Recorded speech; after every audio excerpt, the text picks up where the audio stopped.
Kesimpulan sidang cerai, Ferry Irawan kabur dari rumah, tak beri nafkah 3 bulan kepada Anggia Novita.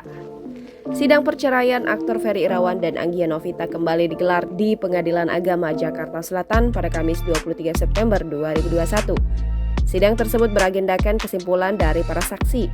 Dalam kesimpulan sidang dibenarkan bahwa Ferry Irawan pergi dari rumah dan tidak memberi nafkah selama 3 bulan kepada Anggia Novita. Hal tersebut dikatakan kuasa hukum Anggia Novita usai sidang yang dibacakan majelis hakim dan tidak dibantah oleh pihak Ferry Irawan. Tak hanya itu, masih dalam kesimpulan yang sama, Ferry Irawan dikatakan tidak memberi nafkah wajib selama lebih dari 3 bulan. Seharusnya nafkah itu merupakan nafkah lahir maupun batin.